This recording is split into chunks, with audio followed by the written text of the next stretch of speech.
샤무드, 스웨이드, 알칸타라, 울트라 스웨이드, 아쿠아릭, 워터본, 아쿠본 뭐 이 중에서 뭐가 제일 좋고 뭐가 제일 안 좋냐 이걸 좀 알려달라. 저희 영상을 보신다면 현명한 소비를 하실 수 있지 않을까 생각합니다. 여러분 안녕하세요. 백곰 스튜디오 이실장입니다. 오늘은 저희가 패브릭 소파를 고르는 법에 대해서 영상을 찍을까 합니다. 그 전편인 가죽편도 보셨죠? 가죽 소파를 고르실 때 어떠한 부분을 중점적으로 봐달라고 말씀드린 것처럼 패브릭 소파에 대해서 좀 이해도가 있으신 상태에서 소파를 고르신다면 좋은 결정을 하실 수 있을 것 같아서 이번 영상을 찍게 되었습니다. 패브릭 소파를 보실 분들이라면 이 영상 끝까지 봐주시기 바라겠습니다. 화면을 우선 같이 좀 보실게요. 이 기능성 원단의 종류가 정말 다양하고 브랜드들도 정말 다양하기 때문에 과연 이거를 정의하는 사람이 없더라고요. 그래서 제가 조금 정의를 했습니다. 우선 기능성 원단은 보통 스웨이드라고 많이 부르는데 여러분들이 이제 스웨이드는 많이 들어보셨죠? 근데 정확하게 스웨이드가 뭔지 모르시는 분들이 대부분이실 거예요. 그걸 좀 설명을 드릴게요. 1편에서 보면 이제 가죽에 대한 설명이 나오죠. 가죽의 윗면과 아랫면이 나뉜다는 것은 여러분들 영상을 보신 분들이라면 충분히 아실 수 있을 거예요. 위에 면피, 그러니까 외피를 걷어내고 내피가 남잖아요. 그 내피를 갖고 돌이라든가 사포로 이렇게 가공을 합니다. 그러면 가죽이 되게 야들야들하고 부드럽게 나오거든요. 그걸 갖고 이제 통칭으로 스웨이드라고 합니다. 이렇게 설명드리면 좀 편할 것 같아요. 시골에 있는 화장실 가면 그 달력을 갖고 이렇게 막 비비잖아요. 그럼 그 뻣뻣한 종이가 부드럽게 변합니다. 그래서 그걸 갖고 이제 그러면 이 내피를 말고 외피를 갖고 스웨이드처럼 하는 게 있어요. 누버크라고 합니다. 일반적으로는 그냥 누벅 가죽이라고 많이 불러요. 정확한 명칭은 누버크입니다. 네, 우리나라에서는 누벅 많이 부릅니다. 이렇게 보면 가죽이 꼭 해진 것처럼 근데 표면을 만져보면 되게 부드러워요. 아무래도 이제 면피의 그런 강한 표면과 부드러움을 합친 거죠. 누벅 가죽은 아무래도 가공이 한 번 더 들어가고 공정이 한 번 더 들어가기 때문에 일반 가죽보다는 고가에 판매가 되고 있고 비싼 편에 속하는 그런 가죽입니다. 그래서 누벅은 많이 안 써요. 워낙 고가고 비싸서. 그래서 이제 그런 거를 기본적으로 스웨이드라고 얘기를 하고 누벅이라고 얘기합니다. 이렇게 이런 명칭을 부르실 때는 제가 알려드린 이 정보로 접근하시면 좋으실 것 같아요. 오늘 얘기할 건 스웨이드이기 때문에 누벅은 잠깐 제껴놓고 스웨이드 같은 경우에는 부드럽기도 하고 촉감도 좋고 많이 사용을 하는 편인데 이 스웨이드의 최대 단점이 있습니다. 이 스웨이드의 최대 단점은 열과 수분이에요. 열이나 수분에 이렇게 만나면 얘네들이 다시 조직이 변하기 때문에 원래 그 딱딱한 걸로 돌아가겠죠. 그래서 일부 이제 장갑이라든가 구두라든가 백에서는 많이 쓰긴 하지만 가구에서는 스웨이드로 절대 쓰지 않습니다. 왜? 아무래도 표면이 변하기 때문에 안 쓰는 거죠. 그래서 나온 게 바로 스웨이드, 인조 스웨이드예요.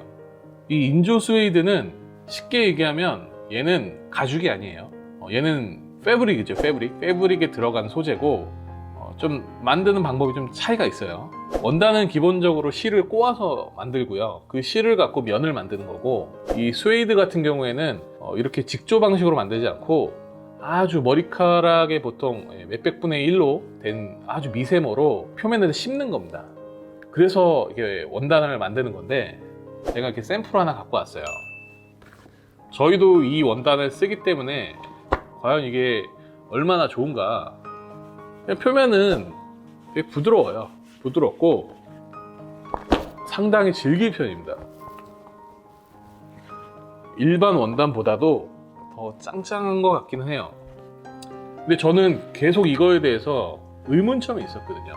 이게 좋다 해서 저희도 써보긴 하지만 과연 이게 좋은지 저희도 의문점이 있어서 지금 저희가 이걸 사용한 지가 한 2년에서 3년 정도가 됐고 그래서 이제는 좀 솔직하고 정직하게 말씀드릴 수 있을 것 같아요. 그건 좀 이따 얘기하고 우선은 이런 인조 스웨이드들이 기능성 원단으로 많이 나오는데 지금 시중에서 많이 나오는 걸 우선 정리를 했어요. 우선 뭐 코오롱에서 나오는 샤무드도 있고 알칸타라, 울트라 스웨이드, 아쿠아릭, 워터본 이렇게 브랜드에서 되게 다양하게 인조 스웨이드를 많이 만듭니다. 근데 이 인조 스웨이드를 처음 발견한 거는 일본이에요. 일본에서 가장 먼저 발견을 했고요. 이게 벌써 나온 지가 40년이 넘었습니다. 1970년도 일본 도레이 산업의 미요시 박사에 의해서 탄생을 한 신소재인데요. 머리카락의 400분의 1의 굵기로 가공해서 만든 초극세사 원단입니다. 실크처럼 부드럽고 내구성이 뛰어나고 방수와 세척이 아주 용이한 그런 원단입니다. 근데 이게 1970년도만 해도 많이 유명해지지 못했어요. 너무 일찍 이런 신소재가 나오다 보니까 아직 사람들의 시선이나 이런 트렌드가 못 쫓아간 거죠.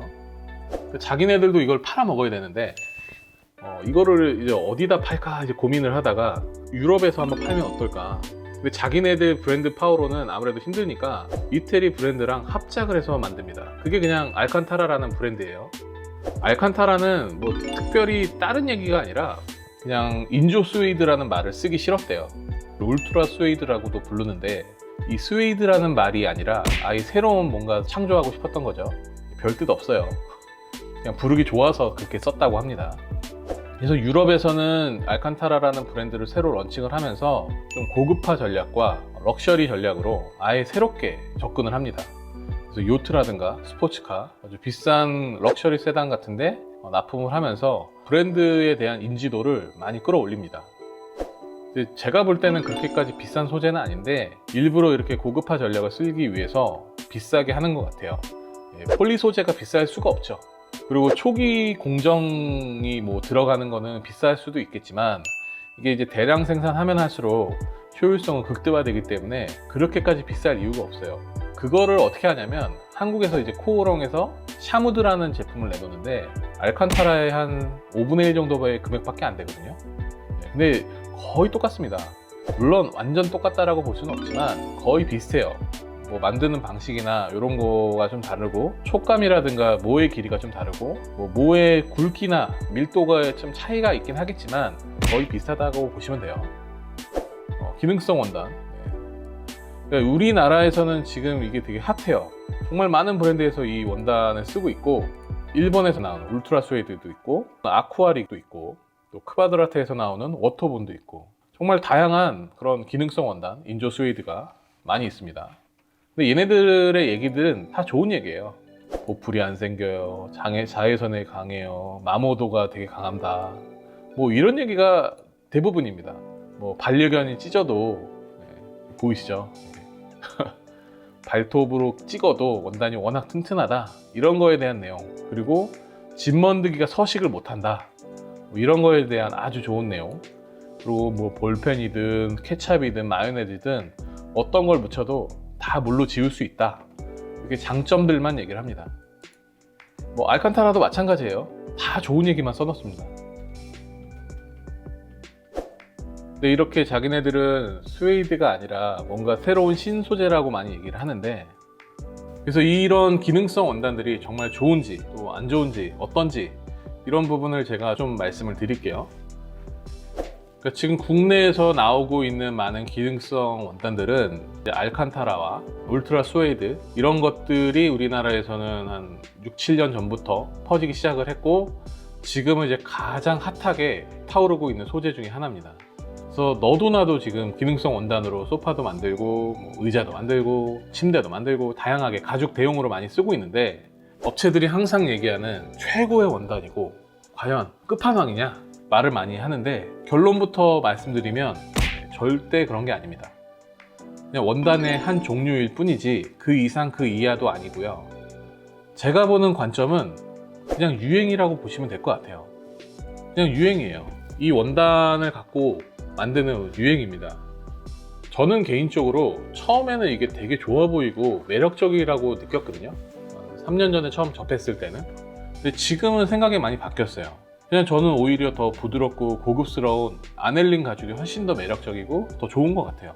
물론 이런 걸 파는 업체들 가면 이게 뭐 최고다, 더 이상의 뭐 좋은 원단은 없다, 항상 그렇게만 얘기하죠. 그리고 단점도 얘기를 안 합니다.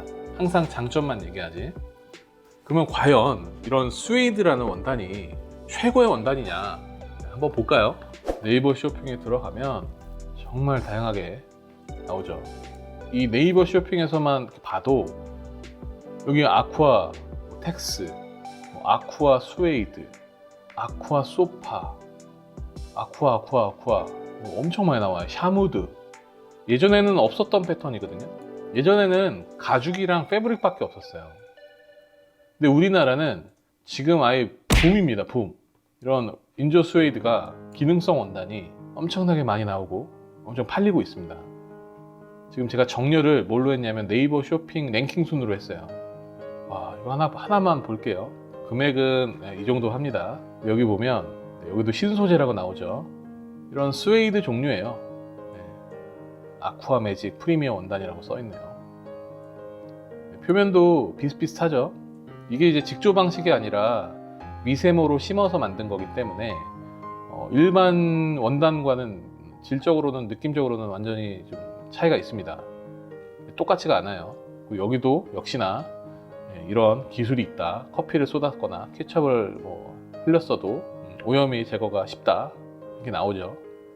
발톱이 있는 애완견이나 고양이한테도 좋다. 이런 내용이에요. 다 장점만 있죠. 계속 이걸 보시면서 많이 궁금해 할 거예요. 그러면 샤무드 스웨이드, 알칸타라 울트라 스웨이드, 아쿠아릭, 워터본, 아쿠본 별의별 게 다 있어요. 이렇게 많은 원단들 중에, 특수 원단들 중에 과연 이 중에서 뭐가 제일 좋고 뭐가 제일 안 좋냐, 이걸 좀 알려달라, 이렇게 물어보시는 분도 계시지만 솔직한 얘기로 전 잘 모르겠어요. 워낙 다양하게 쏟아져 나오고 있고 너도 나도 지금 이걸 쓰고 있기 때문에 뭐가 좋다 나쁘다라고는 표현을 못 하겠어요. 다만 금액을 보면서 좀 말씀드릴 수 있을 것 같아요. 경쟁이 막 심해지고 있어요. 업체들 간에 경쟁사보다 더 좋은 제품을 만들려고 노력을 해요. 어찌 보면 소비자들에게 되게 좋은 긍정적인 뉴스가 아닐까 생각이 듭니다. 근데 여기 보면 금액이 정말 천차만별이거든요. 어떤 건 비싸고 어떤 건 싸고, 또 얘네들은 항상 그래요. 타사 제품 비교하지 마라, 우리 게 최고다, 얘네랑 우리랑 비교하지 마라. 근데 제가 볼 때는 크게 차이가 없어요. 중국에서 이제 비슷하게 만드는 것들도 되게 많아요. 아까 보셨잖아요. 1970년도에 이게 처음 나온 거고 벌써 40년이라는 시간이 지났습니다. 아무리 특허권을 갖고 있다고 해도 약간만 바꾸면 되거든요. 혹은 로열티를 지불하고 써도 되고. 그렇기 때문에 이제 이게 그렇게까지 신소재라고 볼 수도 없어요. 40년 된 게 어떻게 신소재예요. 그냥 특수 원단일 뿐이지 신소재라고 얘기하는 것도 제가 볼 때는 웃긴 것 같아요. 예를 들어서 소파의 수명이 얼마나 될까요? 3년. 짧으면 3년, 길면 한 10년 정도 써요. 또 이제 평수에 신혼분들 같은 경우에는 20평대 시작했다가 30평, 40평대도 이사를 가니까 40평대에 사시면서 2,000짜리 조그만 소파 쓰고 싶진 않잖아요. 그래서 이사 가면서도 많이 바꿉니다. 그렇기 때문에 저는 개인적으로 신혼분들에게는 좋은 거 쓰지 마라, 적당한 거 사셔라, 무난한 거 사셨다가 그 평수에 맞춰서 혹은 이사를 가시면 좀 더 크고 좋은 걸 사셔라 라고 말씀을 드리고 싶고요. 뭐가 좋고 나쁜 거는 이거를 등급을 나눌 수가 없습니다. 다들 우리 게 최고라고 하니까. 얘네들 기본적으로 10만 번이 넘어요. 여러분들이 10만 번 그러면 이게 체감상 좋다라는 거야 나쁘다는 거야 잘 모르실 것 같아요. 쉽게 설명을 해드릴게요. 하루에 내가 소파를 10번 정도 쓴다. 10번 정도 쓴다라고 계산을 하고 365일이면 곱하기 10이죠. 그러면 3,600번 정도를 1년 동안 쓴다라고 보시면 돼요. 그럼 과연 10만 번은 몇 번이나 쓸 수 있느냐, 얼마의 기간 동안 쓸 수 있느냐, 이걸 설명드리면 간단해요. 10만 번에다가 나누기, 아까 3,600이었죠. 1년치에 대한 부분입니다. 그걸 나누면 숫자가 이렇게 나옵니다. 27.77777. 그러니까 27년 정도 쓸 수 있다는 거예요. 하루에 10번씩 쓰고 그 1년으로 계산하면 365일이니까 3,650번, 그걸 10만 번으로 또 나누면 이렇게 27년 정도의 수치가 나옵니다. 그러니까 어찌 보면 엄청 튼튼하고 대단한 원단이죠. 기본적으로 이 스웨이드들은 20만 번 정도 합니다. 평균치가요. 그럼 20만 번이면 50년 이상 쓰실 수 있는 거예요. 하루에 10번씩 쓴다고 치고. 그럼 과연 50년 동안 소파를 쓸 사람이 어디 있을까요? 그죠? 미친 거죠. 50년 동안 쓰는 거는 정말 구두쇠거나 정말 명품이거나 둘 중에 하나일 텐데, 그러니까 이것보다도 여러분들이 좀 냉정하게 좀 보셨으면 좋겠어요. 과연 얘네가 700만 원의 가치가 있느냐, 과연 얘네가 100만 원의 가치가 있느냐, 이런 걸로 판단하시는 게 저는 오히려 더 좋다라고 봐요. 그래서 여러분들이 이런 스웨이드 소파를 고르실 때는 제가 여기 정리해 놓은 이 정도가 나오는 브랜드 제품이면 그냥 거의 똑같다고 보시면 됩니다. 뭐 여기서 차이가 있으면 밀도감이라든가 모 길이가 짧거나 길거나 그거 정도의 차이지 특출나게 얘네께 떨어진다거나 더 좋다거나 그런 게 없다고 보시면 돼요. 저는 이미 상향 평준화가 됐다라고 보고 있습니다. 그러니까 굳이 울트라 스웨이드나 알칸타라처럼 비싼 소재를 쓰지 마시고 샤무드라든가 아쿠아릭이라든가 좀 더 합리적인 금액대를 사시는 것들이 좋지 않을까 생각이 들고요. 물론 제가 제 기준입니다. 제가 뭐 영상 보시면서 네가 뭔데 기준을 나누냐, 그냥 저도 가구밥 한 10년 먹었습니다. 그러다 보니까 좀 나오는 정보지, 그러니까 저를 맹신하실 필요는 없어요. 그냥 여러분들이 이 영상 보시고 이 실장과 같은 생각이시라면 따라와 주시면 감사할 것 같고, 아니시면 더 좋은 정보를 보시면 될 것 같습니다. 그러니까 어디까지나 제 주관이 섞여 있는 내용이기 때문에 필터링해서 봐주시면 감사할 것 같아요. 그러니까 제가 보는 관점의 이런 특수 원단들은 상향 평준화가 됐다라고 보시면 되고요. 어차피 50년까지 쓰실 필요 없잖아요. 그러니까 한 길게 써야 10년 정도 쓴다라고 생각하시고 소파를 고르시면 될 것 같아요. 그러니까 내 생활 수준이 여유가 있고 나는 뭐 그런 거에 투자하고 싶어 하시면 비싼 거 사셔도 되고요. 어차피 우리 이사 갈 거야 라고 하시면 좀 더 합리적으로 결정을 하시는 게 좋으실 것 같습니다. 그러니까 제가 보는 스웨이드는 그냥 다 고만고만한 애들이에요. 신소재라고 얘기하지 마세요. 1970년도에 나온 소재입니다. 그냥 특수 원단이지 신소재는 아닙니다. 누가 1970년도 나온 게 신소재라고 합니까? 그렇기 때문에 저는 그렇게까지 스웨이드가 좋지는 않더라고요. 저는 오히려 반문을 하고 싶어요. 그 업체들한테. 그렇게 좋은 건데 왜 유럽에서는 안 쓰냐고. 스웨이드를 안 써요, 유럽 애들은. 왜 우리나라에서만 이런 현상이 있는가. 그래서 제 생각은 그래요. 이게 단점이